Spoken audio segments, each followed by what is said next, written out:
Som. Boa noite, meus irmãos.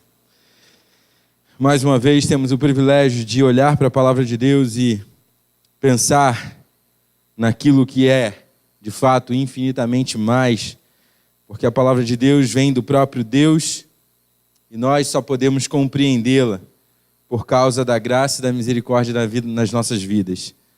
E mais uma vez nós temos o privilégio de poder pensar um pouco ainda a respeito do livro de Provérbios.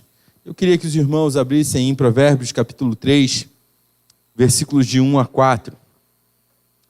Pensando nesse texto, irmãos, eu comecei a pensar nessa ideia de ser bem-sucedido, ter sucesso. E é impressionante como nos nossos dias esse conceito de sucesso, ele vem baseado naquilo que nós possuímos, naquilo que nós temos, não é verdade? Quando nós olhamos, geralmente a gente pergunta para uma pessoa o que é ser uma pessoa bem-sucedida, o que é ter sucesso. Possivelmente as primeiras respostas que irão surgir é conquistas, por exemplo, ser um dos melhores médicos na nossa área, ter a melhor casa da cidade, ter o melhor carro, ter um carro zero do ano, ou então ter diversos cursos completos, concluídos. E na nossa cabeça vem essa ideia de posse, de ter, de fazer, porque eu quero, o que eu faço, e sempre vem um grande eu junto com o sucesso. Porque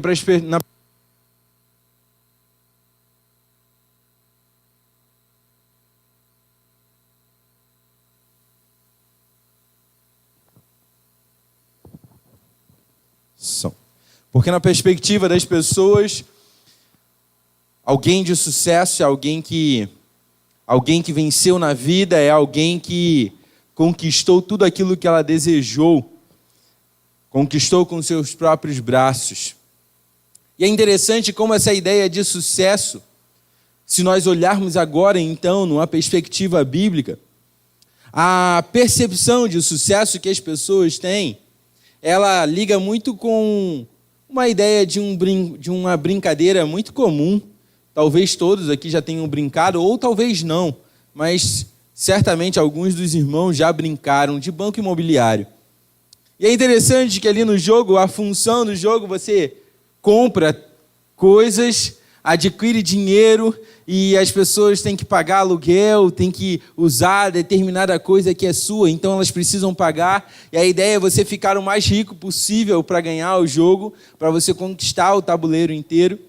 Mas só que, interessantemente, por mais que as pessoas consigam conquistar todo o tabuleiro, no final do jogo, todo o dinheiro, todas as casas, bens, ferrovias, aeroportos que você pode conquistar ali no jogo, volta tudo para a caixa.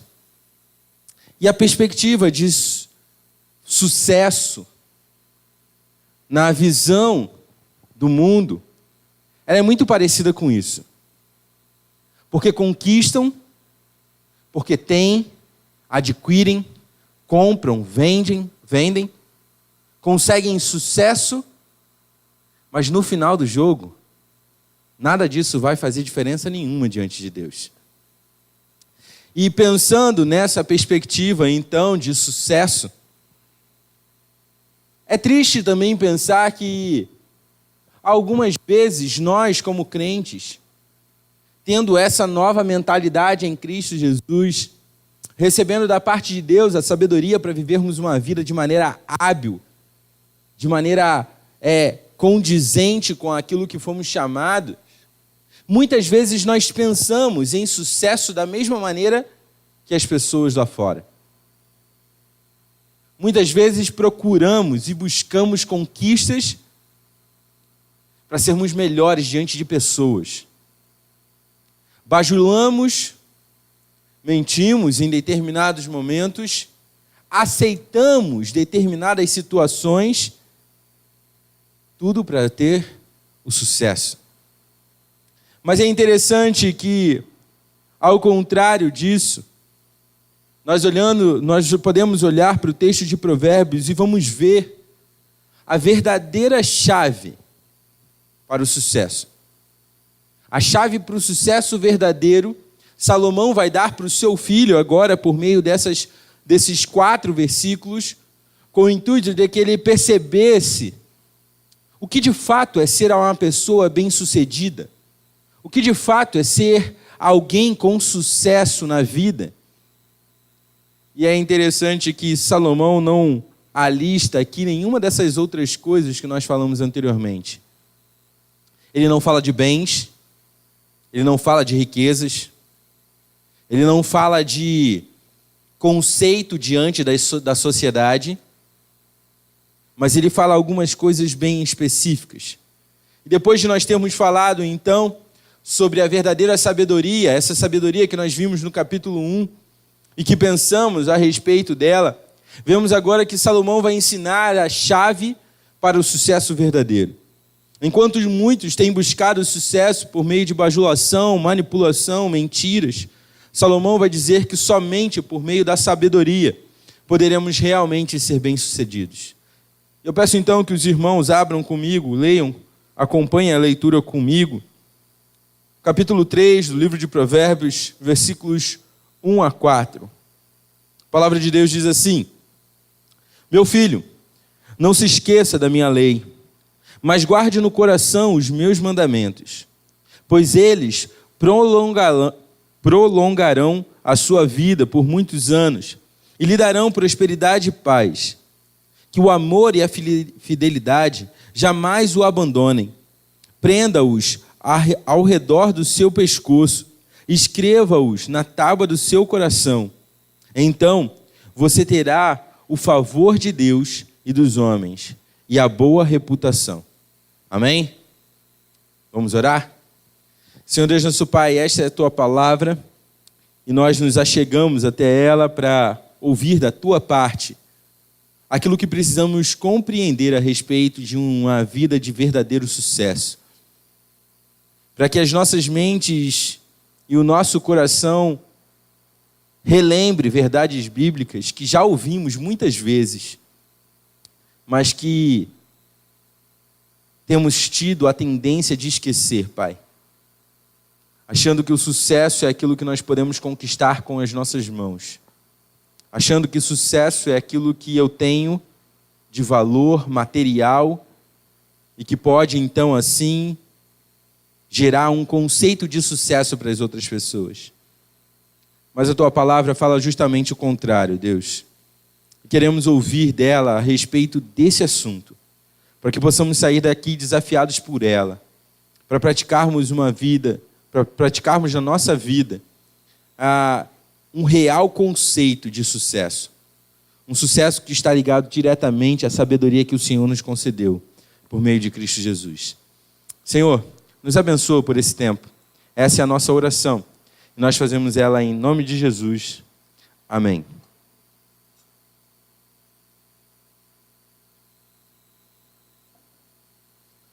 Meus irmãos, é extremamente interessante olhar para a didática de Salomão aqui no capítulo 3, porque ele começa aqui de uma maneira bem simples, a trazer um contraponto, ou na verdade não um contraponto, mas uma ideia conjugada entre exortação e o benefício dessa exortação. A ideia de uma exortação que visa com que o seu filho aprenda, e logo em seguida ele traz a consequência, o resultado direto, de caso esse filho, esse discípulo, acate a sua exortação, compreenda a exortação e pratique ela. E nós vamos ver então que aqui ele começa nesse processo, falando sobre a exortação e o benefício dessa exortação, que resulta numa questão natural de que aqueles que são sábios, aqueles que vivem de acordo com a sabedoria, colherão os frutos da sabedoria. Nós vimos em algumas mensagens anteriores, vimos aqui através do texto, que Salomão fala a respeito disso constantemente. Não tem como você querer ser insensato e colher os frutos da sabedoria. Porém, o contrário é extremamente real, ilógico e natural na vida do crente. Porque se vivemos numa vida de acordo com o conduzir, o guiar da sabedoria, naturalmente colheremos os frutos que essa sabedoria promove. Então nós vemos aqui no versículo 1, nós encontramos a primeira exortação da parte de Salomão para o seu filho. Essa exortação um tanto quanto que estranha se olharmos de maneira superficial, se olharmos ela de uma maneira desligada, desconectada com o texto. Porque se olharmos aqui o primeiro versículo, somente o primeiro versículo, nós poderíamos pensar talvez que Salomão está assumindo aqui, chamando para si a responsabilidade de que ele sabe o que o filho dele tem que fazer, e por causa do poder, da inteligência dele, e ele pode então guiar o seu filho. Quando ele fala ali, meu filho, não se esqueça da minha lei, mas guarde no coração os meus mandamentos. Às vezes nós, como pais, temos a tendência de dar ordens aos nossos filhos, sem necessariamente pensar se a nossa ordem, se o nosso direcionamento está de acordo com a palavra de Deus. Temos a tendência de fazer isso. De não ligar a nossa ordem, a nossa exortação aos nossos filhos com a palavra de Deus. E aí fica meio que uma ordem diretamente do pai, parece que Deus não tem nada a ver com a educação do filho. Mas, meus irmãos, não é isso que está acontecendo aqui. Ao contrário do que alguns podem pensar a respeito desse início aqui, Salomão não está aqui falando que ele sabe, pela sua própria experiência de vida, pelo fato de ser alguém experimentado, culto, inteligente, e por isso ele pode dar a ordem e definir uma lei ou designar um curso para o seu filho. Salomão não está fazendo isso, meus irmãos.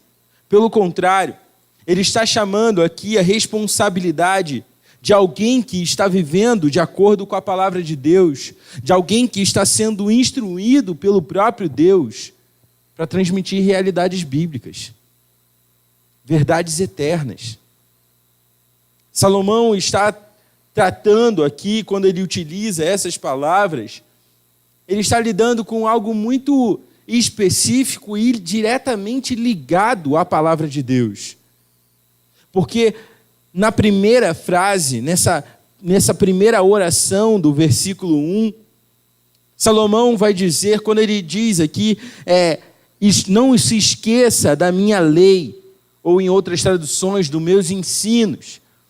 Ele está ali usando a palavra Torá, que no Antigo Testamento, em nenhum momento ela é utilizada sem que estivesse ligado às leis de Deus. Pelo contrário, principalmente ligada diretamente ao Pentateuco, ao momento em que Deus, por meio de Moisés, definiu os padrões da sociedade que seria o seu povo, o povo de Israel. Então, Salomão, ele não está aqui se exaltando diante dos seus filhos ou dos seus discípulos, mas não. Ele está chamando para si a responsabilidade de estar instruindo o seu filho diante da vontade de Deus e não da sua própria vontade.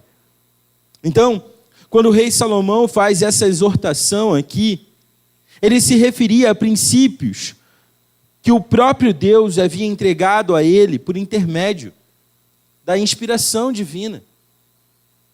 Ele está ensinando, instruindo, mas com o aval de Deus, com a autorização de Deus, não da sua própria experiência, não da sua inteligência, mas com o aval de Deus.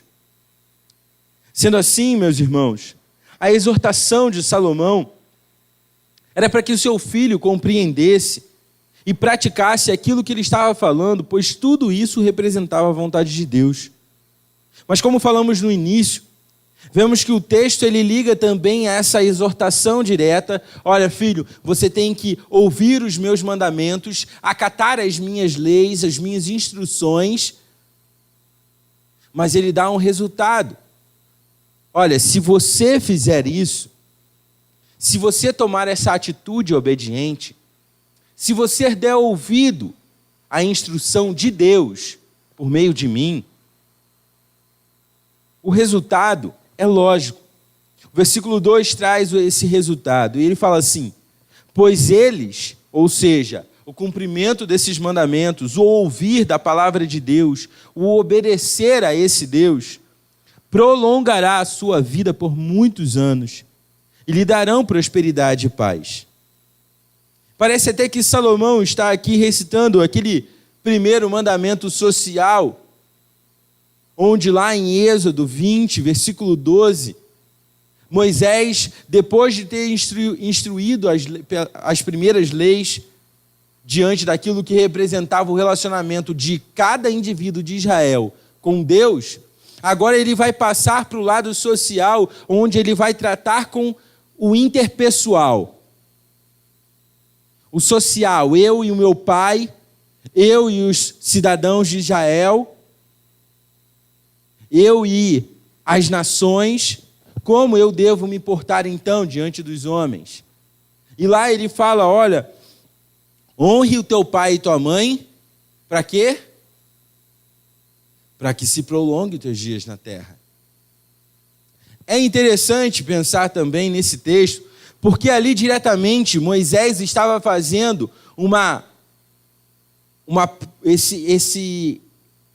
essa ordem de honrar pai e mãe, para que se prolongue os dias na terra. Muitas vezes a gente não lê o restante do versículo, porque lá fala assim, para que se prolongue os seus dias na terra que Deus há de te dar. Ou seja, ali diretamente Moisés estava falando a respeito da terra prometida.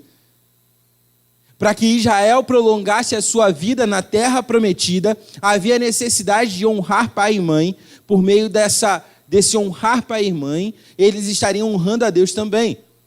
Mas aqui parece que Salomão ele dá um outro conceito também, possível e totalmente natural, irmãos. Salomão não está dizendo aqui que se nós formos obedientes a pai e mãe, a gente vai viver 500 anos. De maneira nenhuma.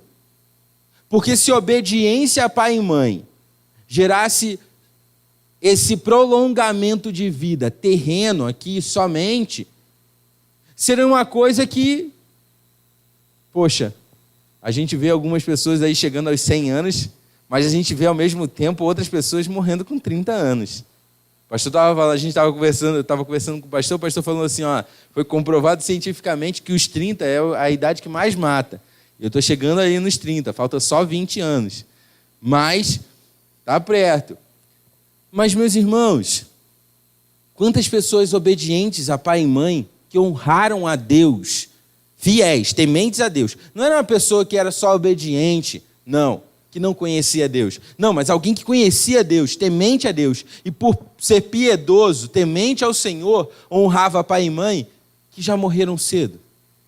Eu conheço várias pessoas. Salomão, então, ele não está se restringindo aqui a meramente anos de vida. É claro que viver de maneira sábia vai promover, como a gente viu no capítulo 2, uma atitude prudente, e a prudência naturalmente vai fazer com que você viva de maneira mais hábil e, consequentemente, é possível que você viva mais anos. Mas Salomão está pensando em algo mais específico. Ele não está dizendo aqui que ele encontrou os segredos da juventude ou a mágica para viver para sempre. Ou então, nem está falando, quando ele fala sobre prosperidade e paz, ele não está pensando aqui em o segredo para o sucesso terreno. Mas Salomão está pensando em realidades eternas. Salomão não estava oferecendo o elixir da imortalidade para os seus filhos, discípulos.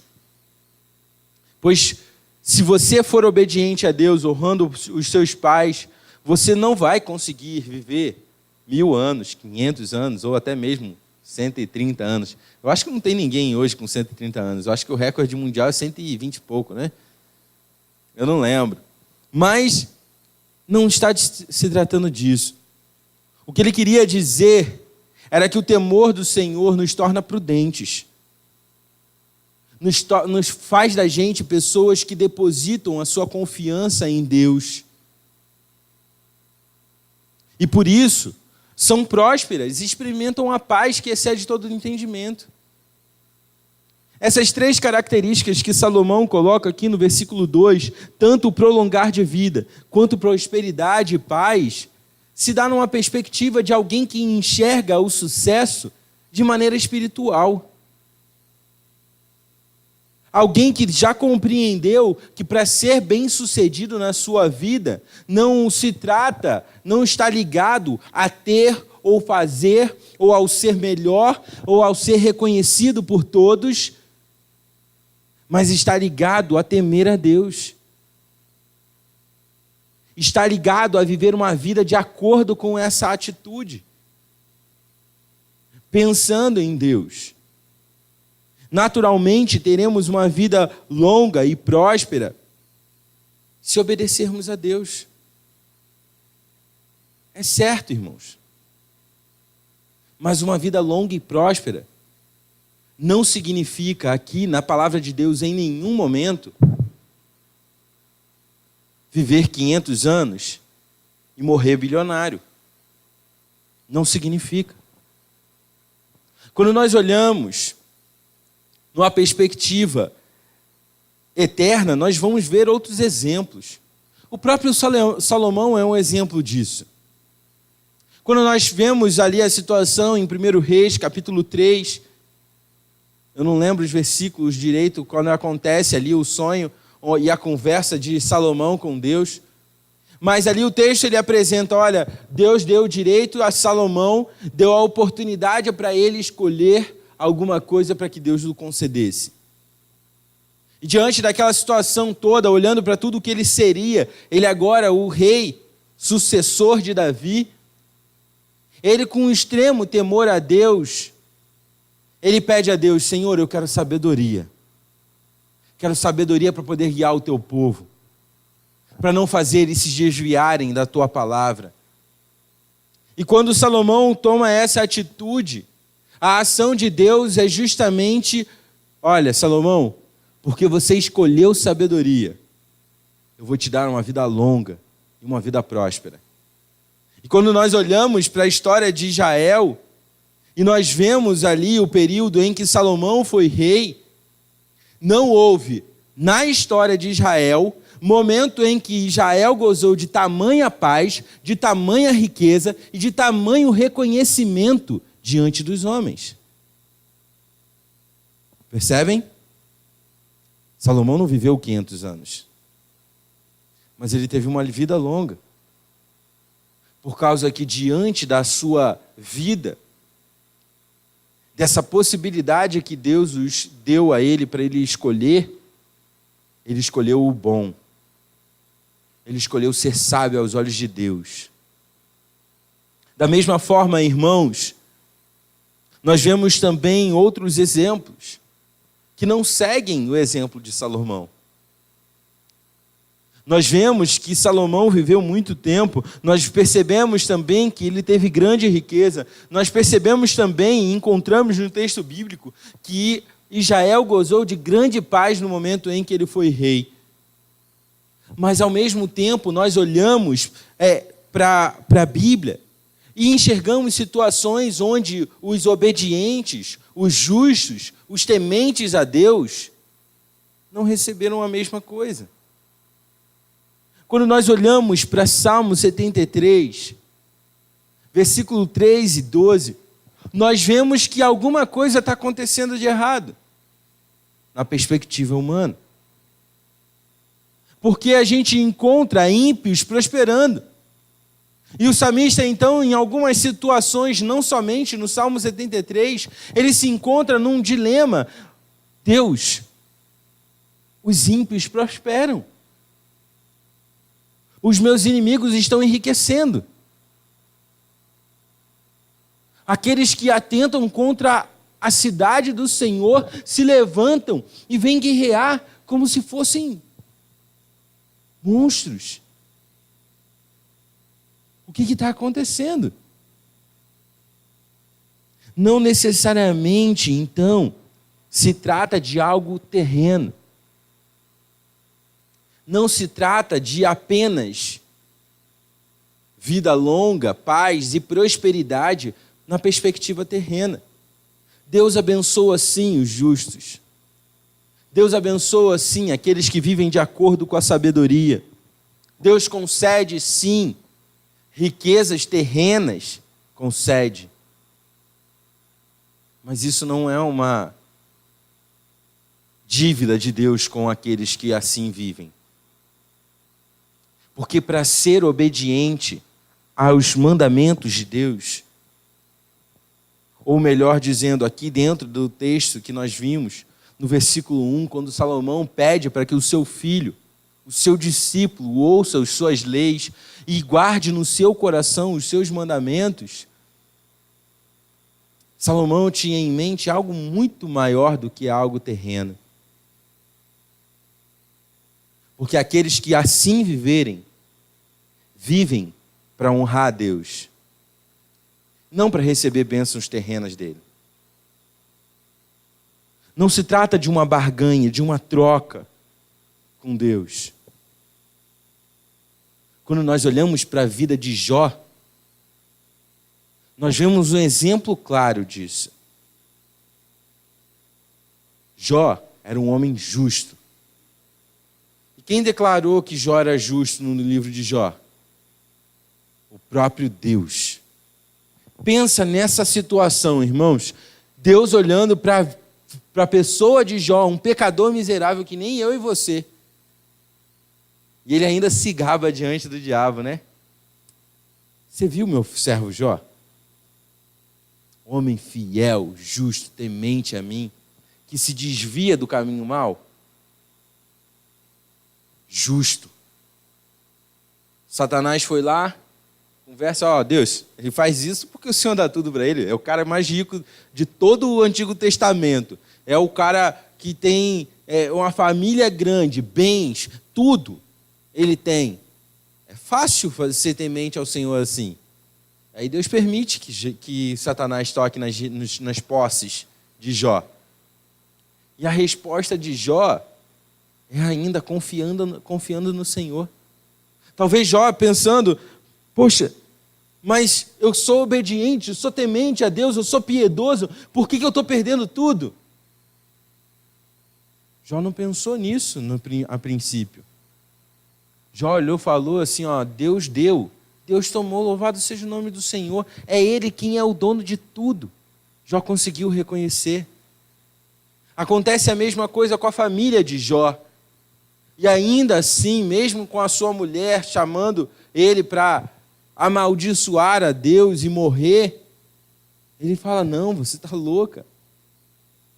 É o meu Deus, é o Deus a quem eu sirvo. Ele sabe de todas as coisas.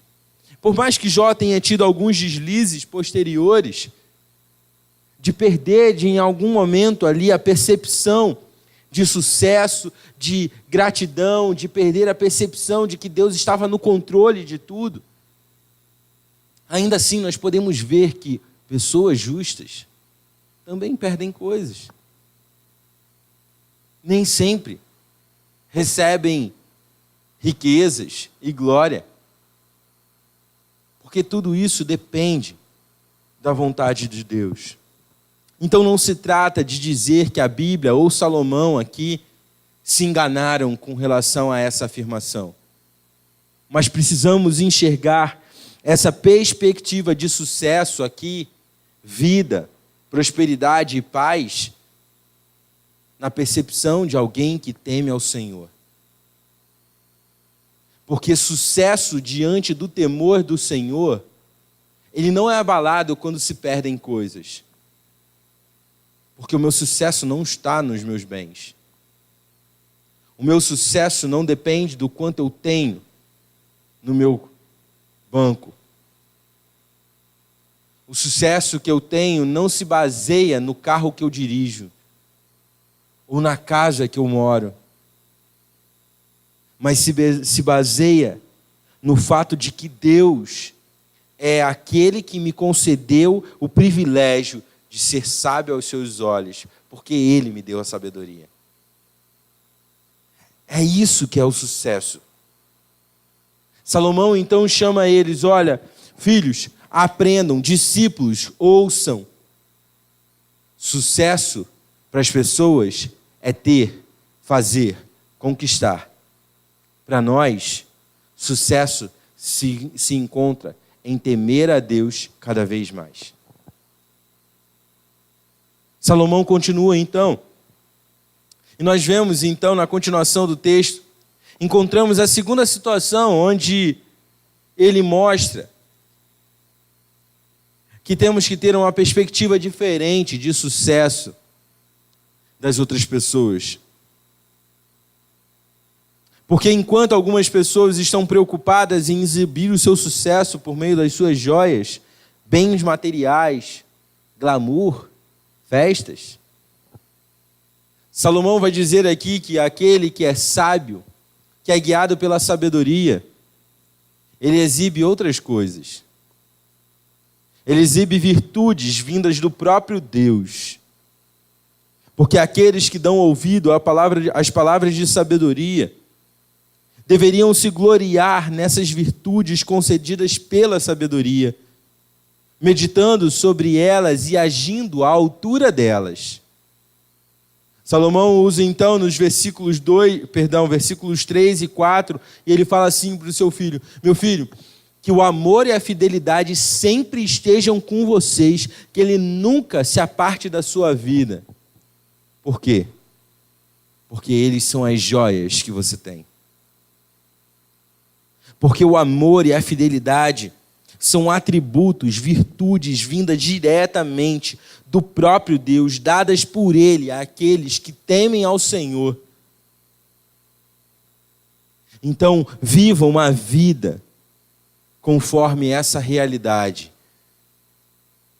exibindo essas virtudes. O amor e a fidelidade a Deus, que se resumem também, que se aplicam, melhor dizendo, no seu amor e na sua fidelidade para com as outras pessoas. Aqui fidelidade traz não somente a ideia de ser fiel num ambiente conjugal ou de amizade, mas traz a ideia de ser alguém que é honesto, alguém que tem credibilidade na sua palavra, ao contrário do que nós vimos na semana passada. Então Salomão fala para ele: ó, meu filho, a exortação que eu tenho para você é: ande sempre demonstrando na sua vida amor e fidelidade ao seu Deus, e isso impactando em todas as áreas da sua vida, e que elas jamais te abandonem. Utilize eles como colar no seu pescoço, como adorno na sua cabeça. Porque as pessoas precisam enxergar isso na sua vida. Tanto o amor quanto a fidelidade, meus irmãos, como eu falei, são virtudes vindas de Deus. E dessa maneira, então, elas devem ser usadas como um instrumento para evidenciar a beleza, a vida e a riqueza de um relacionamento espiritual que aqueles que possuem a sabedoria e que vivem por meio dela têm com o seu Deus. Somente aqueles que vivem dessa maneira podem demonstrar esses adornos. Somente aqueles que possuem e vivem de acordo com a sabedoria dada por Deus podem exibir essas virtudes. Salomão, então, ele fala no versículo 4: e assim, então, você terá o favor de Deus e dos homens e a boa reputação. Quando eu olho para esse final de texto aqui, me vem a imagem à mente. O início ali de Lucas, capítulo 2, onde Jesus ali é descrito por Lucas como alguém que crescia em graça e em conhecimento de Deus. E quando nós olhamos para o versículo 52, e essa graça e conhecimento que ele estava aprendendo, estava adquirindo, né? E o pastor já falou a respeito disso nas mensagens de Lucas aqui a quarta-feira. Essa graça e conhecimento foi reconhecida diante de Deus, de acordo com o versículo 52, e diante dos homens. Da mesma forma, então, como Jesus, vivendo de maneira obediente, de maneira sábia, porque ele era o dono da sabedoria, ele foi reconhecido diante de Deus, honrado por Deus e honrado diante dos homens também. Salomão chama então aqui o seu filho, meu filho, o fruto de você viver uma vida evidenciando essas virtudes dadas por Deus, que só são concedidas para aqueles que vivem de acordo com a sabedoria, você será reconhecido diante de Deus e diante dos homens. Talvez diante dos homens nem sempre com aplausos. Talvez com inveja, com perseguição. Mas a sua atitude será reconhecida. As pessoas verão que ali está um servo do Senhor. Alguém que vive uma vida direcionada por uma sabedoria que não é humana. E por isso, ele encontrou a chave para o verdadeiro sucesso. Viver dessa maneira, irmãos, precisa impactar no nosso dia a dia. Precisa trazer a noção de que a memorização, a internalização da palavra de Deus, da instrução do nosso Senhor, ela traz para a gente, sim, uma vida de qualidade. Faz com que a gente viva de maneira hábil, como a gente viu lá no primeiro capítulo de Provérbios. Faz com que a gente viva de maneira habilidosa. E por isso traz sim consigo qualidade de vida. Se vivermos de acordo com a sabedoria de Deus, nós receberemos isso da parte do nosso Senhor. Certamente. Mas os nossos olhares não estarão presos ao conceito de sucesso que o mundo provê para a gente. Vivendo de maneira sábia, os nossos olhos estarão atentos naquilo que Deus fala que é sucesso. Sucesso é temer ao Senhor. Sucesso é pôr em prática as virtudes que não são nossas, que não são naturais a homens, mas que foram concedidas por Deus, para que fossem exibidas como joias preciosas, porque são mais preciosas do que ouro, prata,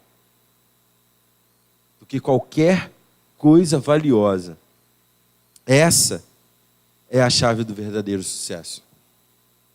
Meus irmãos, a nossa vida precisa então ser uma evidência dessa realidade. Pessoas que vivem de acordo com a sabedoria de Deus, evidenciando essas virtudes concedidas por Deus, para que esse Deus seja glorificado. Isso sim deve ser a prioridade da nossa vida. Não os bens, não o dinheiro, não as conquistas, mas o temor ao Senhor.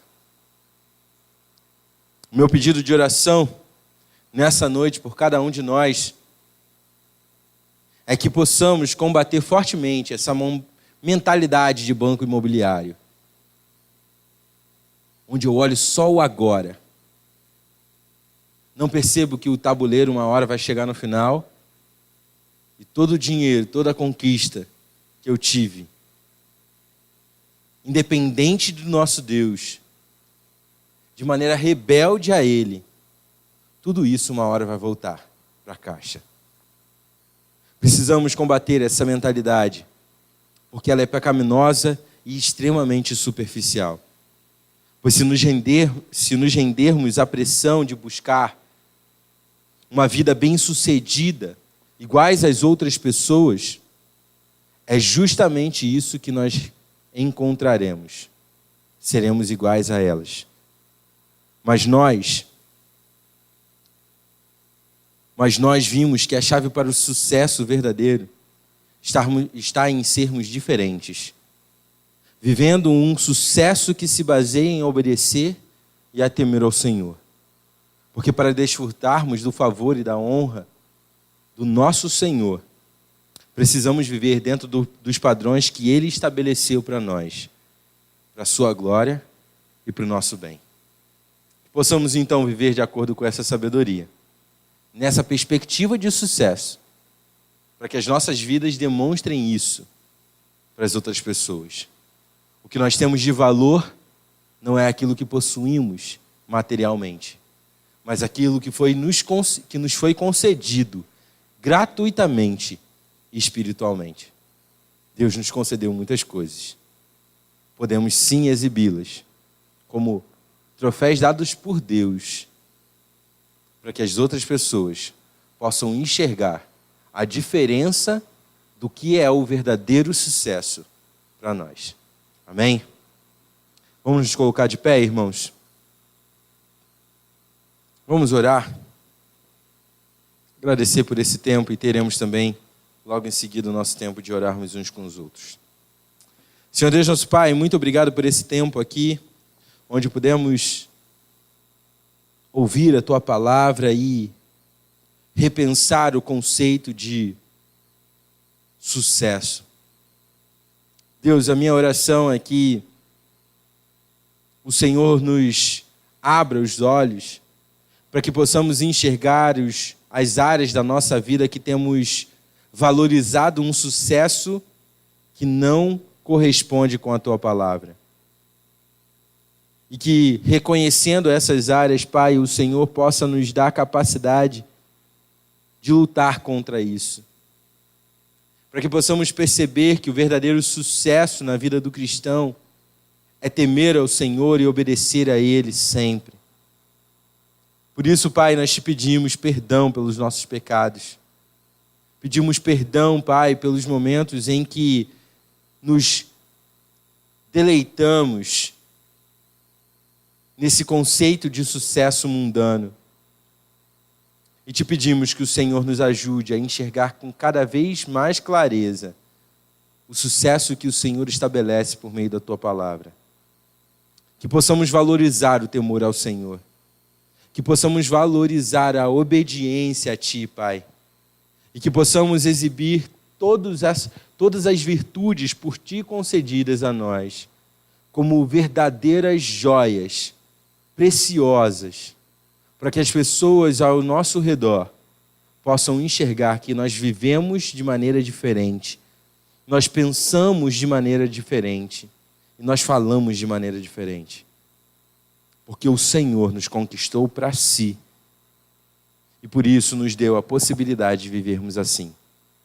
Deus, toda a glória, toda a honra seja dada a Ti, Pai. Muito obrigado por esse tempo. Essa é a nossa oração. E nós fazemos ela em nome de Cristo Jesus. Amém.